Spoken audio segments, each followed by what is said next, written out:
Ako, kapag nasa bahay ng kaklase ko. Halika dito, kumain ka. Ay, wag na po tita, busog pa po ako. Gutom na ako, kaso nahihiya ako sa kanila. Ako, kapag nasa bahay namin. Ma, wala ba tayong pagkain dyan? Ay, may spaghetti? Wow naman ma, thank you ma! Ako, kapag nasa bahay ng tropa ko. Hi tita! Hi pre! Uy pre! Dito nga! Wala ba kayong pagkain dyan? Gugutom ako eh. Weh, check ko man yung ref nyo. Oh, sabi ko na eh. Bigyan nyo ako. Ay wow! Grabe! Thank you ah! Grabe, ang sarap na spaghetti! Bigyan mo ba ako? Gusto mo ba ng soft drinks? Oo, pre. Breaking news! Mag-end of the world na! Ulit!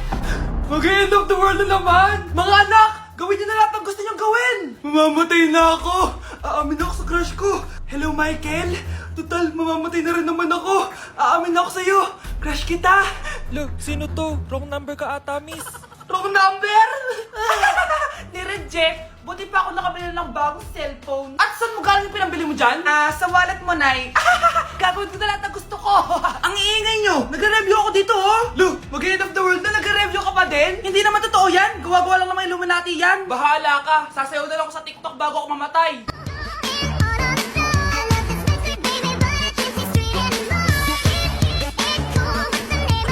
A few moments later. Gusto ko na makita si Lord!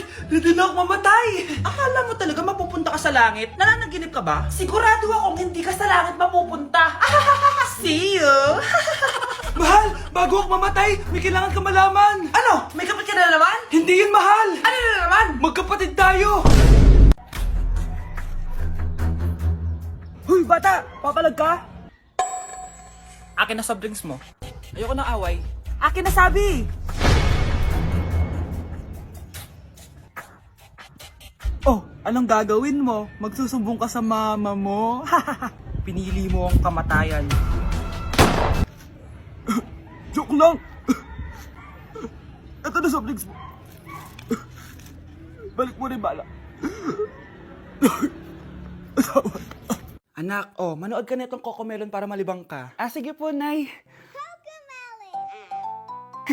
Ang cute nila. Quack, quack, but only four little ducks came back. Cocomelon ba yun? No, bawal yan, bawal yan. Ang gene ay pribado, bawal ipakita to. Hindi Anak, ano yung pinapanood mo, ha? Nay, eto na yung bagong Cocomelon. Ay, iba na pala yung Cocomelon ngayon. ang kwet ay pribado, bawal ipakita to. In fairness, educational siya, ha? Ang pepe ay pribado, bawal ipakita to. Hindi dapat. Babe, matutulog na ako, ha? Bakit ka matutulog? Sabi na eh, may kabit ka, no? Babe, inaantok lang ako. Umamin ka na! Siguro nakikita ko yung nakabit mo doon sa palagirit mo, no? Siguro may mga anak kayo doon. Masaya kayong pamilya. Tapos ako walang kaalam-alam. Babe, huwag kang matutulog. A few moments later. Babe, skincare lang ako, ha? Skincare. Sige lang. Tapos popogi ka lalo. Tapos may magkakagusto sa'yo. Tapos papatulan mo kasi mas maganda siya sa akin. Tapos magkikipaghiwalay ka sa akin. Babe, ano ba? Tapos di ako mabubuhay na maayos. Magkakasakit ako. Mamamatay ako. Ma! Kagulat ka naman. Ano anak? Kasama ko po jowa ko. Talaga? Papasukin mo. Babe, pasok ka daw. First time ko siyang makikita. Nakaka-excite naman.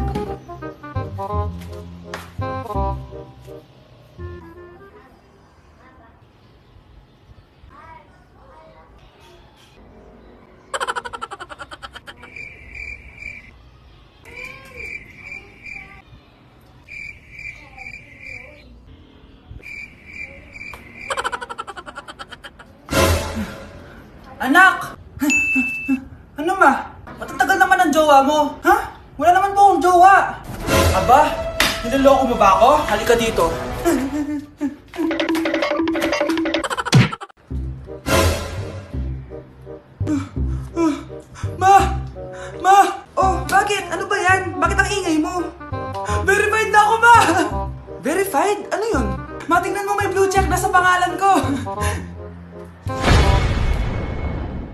Verified ka na, anak! Verified ka na! Yeah! Verified na siya! Verified na siya! Verified na siya! Verified na siya! Verified na siya! Verified na siya! Verified na siya! Verified na siya! Verified na siya! Verified na siya! Verified na siya! Verified na siya! Verified na siya!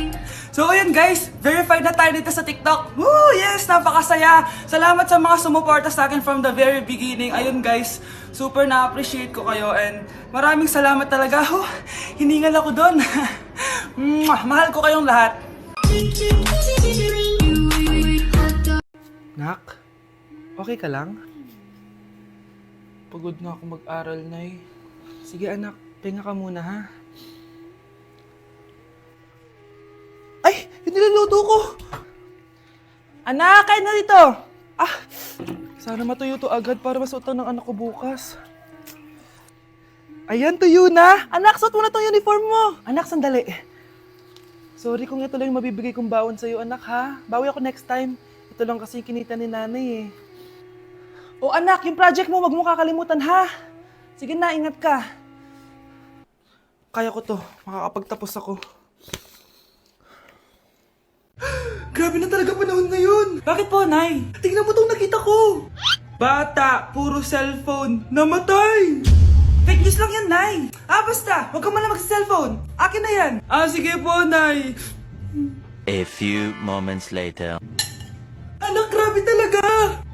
Bata, patay dahil sa food poisoning. Anak, huwag ka muna kumain. Akin na yan. Sige po, Nay. Gutom na ako. Yung soft drinks na lang ako. Yung dati nating kapitbahay, anak, namatay dahil sa soft drinks. Huwag kang iinom yan. Sige po, Nay, magtutubig na lang ako. Anak! Anak, tignan mo to. Bata, uminom na nakakalasang tubig. Namatay. Huwag kang iinom yan. Sige po, Nay. Matutulog na lang ako. Anak! Bakit po, Nay? Anak, ang dami na babangungot ngayon. Huwag kang matutulog, ha? A few moments later. Nay, nanghihina na po ako.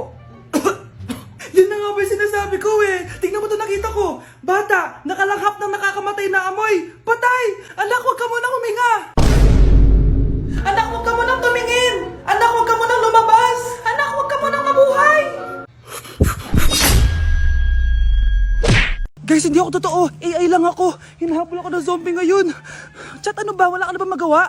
Hi guys! Nandito ako sa space ngayon. Ayoko na dyan sa Earth. Marami kasi akong utang dyan. Alam mo bang AI ka? Hala, hindi Nagbabayad ako ng renta. Nasa-stress ako. Wala akong ipon. Hala, tao to. Nay, magpapaalam sana ako. Aalis po kami ng mga barkada ko. Sige anak, papayagan kita. Basta hugasan mo yung mga plato doon. Sige po, Nay. Ay, salamat, tapos na. Ma, aalis na po ako, Ano nga alis? Ma, sabi niyo po pag hinugasan ko po yung mga plato, papayagan niyo na po ako.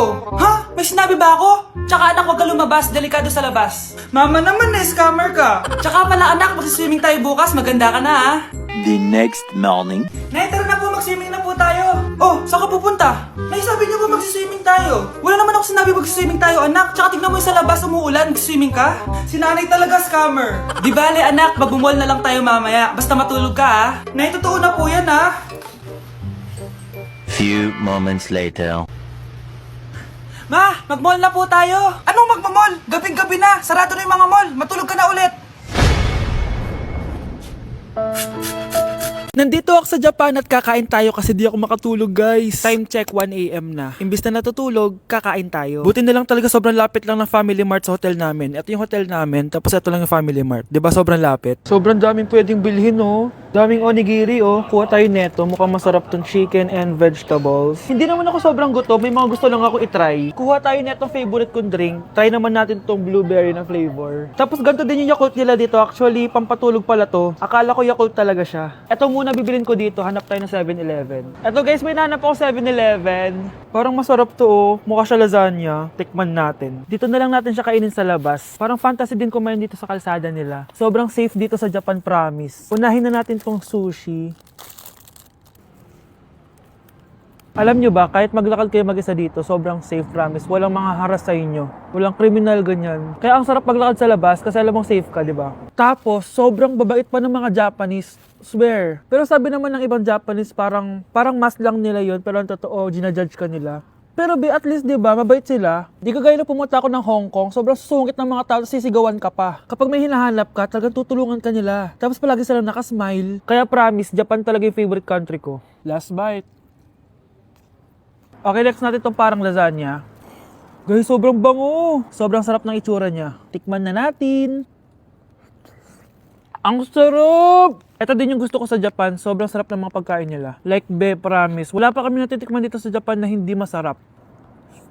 Kaya every time na pupunta talaga kami dito, promise na yon, natataba kami. Pero okay lang, Japan to eh. Alam nyo, minsan, naisip ko na dito na lang kaya kami tumira. Pero ang naririnig ko sa ibang foreigners na nakatira dito, masaya lang daw dito as a tourist. Pero kung dito ka natitira at mag-work, nakaka-depress daw, ganyan nakakalungkot. Kasi sabi nila toxic daw yung work environment dito. Pero ako, kung titira ako dito, gusto ko forever tourist ako. Inumin natin tong Yakult na nakakaantok. Last bite! Pabalik na ako ng hotel guys and inumin na natin to favorite nating drink. Medyo malansa siya tas maasim. So yun lang guys, bye! Hi, Bes! I'm back! Oh, Bes, pupunta ka ng ibang bansa? Hindi, dito na ako titira sa inyo. Hi, tita! Anong ulam? Samantha, halika na dito, Be! Niluto ko paborito mo. Yan yung gusto ko sa'yo, tita eh. Oh, Scarlett, lagay mo na nga to sa kwarto ko. Kwarto mo? Ang kwarto ko ay ang kwarto mo. Wawa. Ano kaya pwede kainin dito? Ano ba yan? Bakit walang laman? Mag-grocery naman kayo, Bes. Sorry po, nakakahiya naman sa'yo. Mahiya ka talaga. O ito na lang lutuin mo.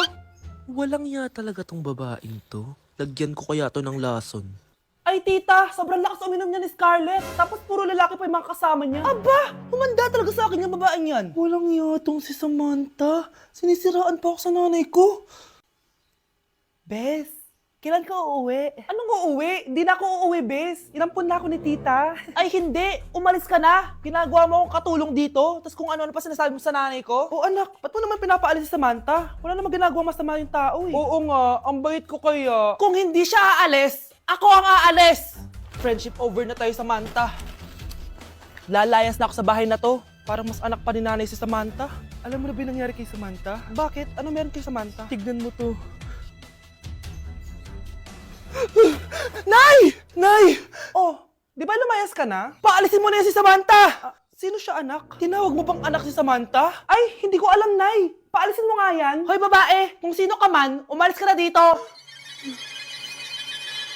Hoy, Mare! Pinagkakarat mo daw na buntis anak ko? Eh, totoo naman eh. Tignan mo nga yung tiyan niya, alaki. Basta, hindi buntis anak ko. Ba't di natin siya tanongin, Mare? Anak, halika dito. Yes, Nay? Buntis ka ba? Ha? Hindi po, Nay. Eh, bakit ang laki ng tiyan mo? Bloated lang po ako, Nay. Uminom po kasi ako ng soft kanina. Oh, bloated lang pala eh. Pinagsasabi mo dyan. Bahala ka kung ayaw mo maniwala. Sumasakit tiyan ko. Oh, ayan na, mga anak na. Anak, napapano ka?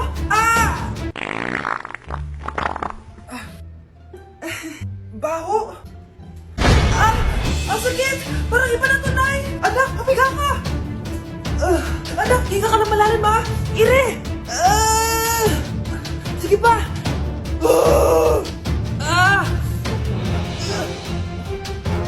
Baby. Sorry, Nay. Tinago ko sa'yo na buntis ako. Okay lang, anak. Pero sinong tatay nito? Ang tatay ng anak ko ay ang anak ni tita. Oh, anak mo pala may gawa nito? Asa na yon? Oh, ikaw, magbigay ka na sustento para sa anak nyo. Sige po, magbibigay po ako ng 5. 5,000? 5 pesos? Wala na po kasi yung pera eh. At dahil 5 pesos ang binigay ng tatay mo, lollipop mo ng dedean mo, ha?